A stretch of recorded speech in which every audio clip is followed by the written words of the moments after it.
নমস্কাৰ বন্ধু-বান্ধৱীসকল, আপোনালোক সকলো ভালে আছে। আজি মই লৈ আহিছোঁ অসম হিষ্ট্ৰীৰ ওপৰত 10টা মোষ্ট ইম্পৰ্টেণ্ট আছাম জিকে হয় আৰু এই প্ৰশ্নকেইটা আপোনালোকৰ এক্সামত বাৰেপতি আহি আছে আৰু এই প্ৰশ্নকেইটাই আপোনালোকৰ আগন্তুক পৰীক্ষাত আহিব পাৰে।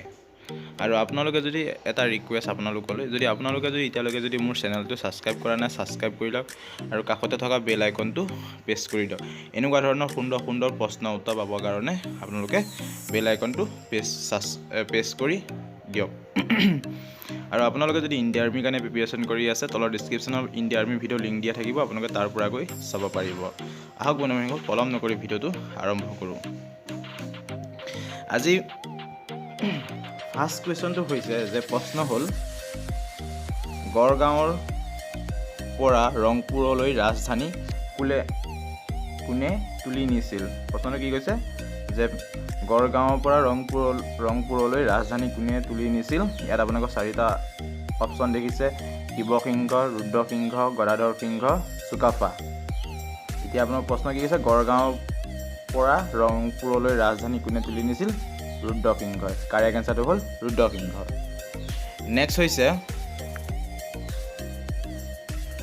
নেক্সট প্ৰশ্নটো হৈছে যে জয়সাগৰৰ দৌল কোনে সজাইছিল? প্ৰশ্নটো কি কৈছে যে জয়সাগৰৰ দৌল কোনে সজাইছিল? ইয়াত আপোনাৰ 4টা অপশ্যন দেখিছে: ৰুদ্ৰসিংহ, প্ৰতাপ সিংহ, গদাধৰ সিংহ, চুডাংফা। বন্ধু-বান্ধৱীসকল, জয়সাগৰৰ দৌল কোনে সজাইছিল? উত্তৰ হ'ল ৰুদ্ৰসিংহ। ৰুদ্ৰসিংহই জয়সাগৰৰ দৌল সজাইছিল। নেক্সট প্ৰশ্নটো হৈছে যে আপোনালোকৰ স্ক্ৰীনৰ ওপৰত দেখিছে যে বলি বিধান কি? মানে বলি বুলি ক'লে আপোনালোকে কি বুজাইছে? বলি বিধান এবিধ কি? ইয়াত আপোনাৰ 4টা অপশ্যন দেখিছে: এবিধ কৰ, যুদ্ধ সামগ্ৰী, এবিধ খাদ্য, এটাও নহয়। বন্ধু-বান্ধৱীসকল, বলি বিধান হৈছে এবিধ কৰ। শুদ্ধটোতো হৈছে এবিধ কৰ। নেক্সট প্ৰশ্নটো হৈছে যে প্ৰশ্ন হ'ল দন্দুৱা-দোহৰ নেতৃত্ব কোন আছিল? ইয়াত আপোনালোকৰ 4টা অপশ্যন দেখিছে: পিয়লি বৰুৱা, মণিৰাম দেৱান, হৰদত্ত আৰু বীৰ দত্ত, এটাও নহয়। বন্ধু-বান্ধৱীসকল, ইয়াৰ কাৰেক্ট এনচাৰটো হৈছে যে দন্দুৱা-দোহৰ নেতৃত্ব কোনে আনিছিল? উত্তৰ হ'ল হৰদত্ত আৰু বীৰ দত্তই। হৰদত্ত আৰু বীৰ দত্তই দন্দুৱা-দোহৰ নেতৃত্ব আনিছিল।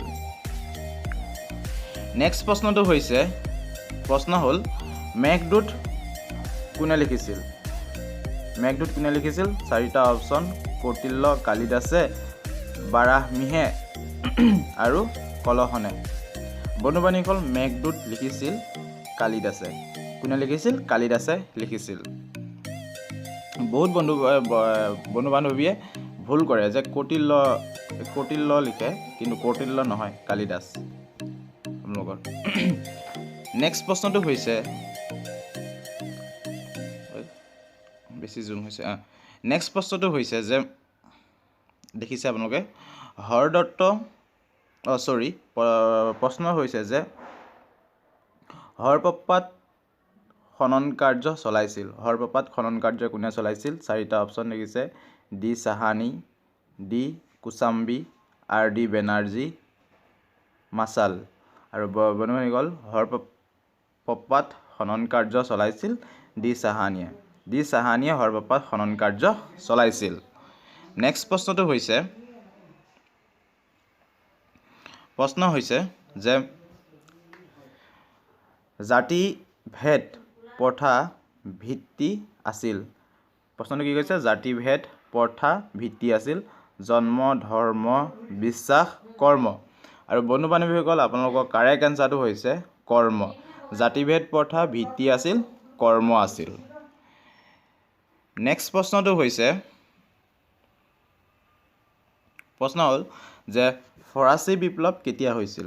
আপোনালোকৰ ফৰাচী বিপ্লৱ কেতিয়া হৈছিল? 4টা অপশ্যন দিছে: 1789 চনত, 1779 চনত, 1772 চনত, 1786 চনত। এতিয়া আপোনালোকৰ কাৰেক্ট এনচাৰটো হৈছে ফৰাচী বিপ্লৱ হৈছিল আপোনালোকৰ 1789 চনত 1789ত ফৰাচী বিপ্লৱ হৈছিল। নেক্সট প্ৰশ্নটো হৈছে যে প্ৰশ্ন হ'ল গান্ধীজীৰ দাণ্ডি যাত্ৰাৰ দূৰত্ব কিমান আছিল? প্ৰশ্নটো গম পাইছে? 400 মাইল, 300 মাইল, 450 মাইল, 200 মাইল। এই চাৰিটা অপশ্যনতে এটা এনচাৰ কাৰেক্ট হ'ব।